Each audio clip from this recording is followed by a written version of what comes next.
चला तर आता आपण बघूया ए प्लस बी ब्रॅकेट क्यूबचा फॉर्म्युला आपण कसा लक्षात ठेवू शकतो. त्यासाठी इकडं मी ए प्लस बी ब्रॅकेट क्यूब लिहून घेतले. तुम्हाला इकडे दिसेल हायेस्ट पॉवर इकडे दिसते 3 इज द हायेस्ट पॉवर. तर आपल्याला काय करायचं आहे, एची जी पॉवर आहे ती पॉवर तुम्हाला डिक्रीज करत जायचे. म्हणजे पहिल्यांदा मी लिहिल एची थर्ड पॉवर, मग सेकंड पॉवर, मग 1 पॉवर आणि 0th पॉवर म्हणजे नाही लिहिते मी.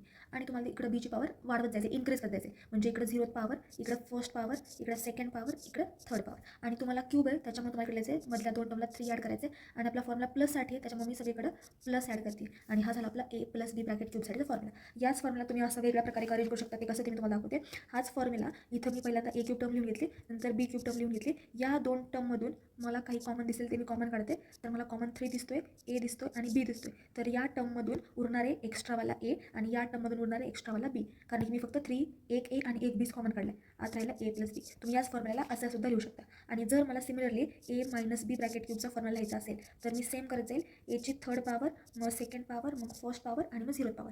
बीची 0th power, first power, second power, third power. इकडे 3 लिहिणार आहे. पण फक्त फरक काय, मायनससाठी आपल्याला plus alternate plus minus sign द्यायचे. फर्स्ट टर्मला प्लस साईन, सेकंडला मायनस, थर्डला प्लस, फोर्थला मायनस आहे. याला जर मी अरेंज केलं परत तर ते होऊन जाईल a cube minus b cube minus 3 a b. आतमध्ये होऊन जाईल ए मायनस बी. या दोन्हीपैकी तुम्ही कोणताही फॉर्म्युला अरेंज करू शकता.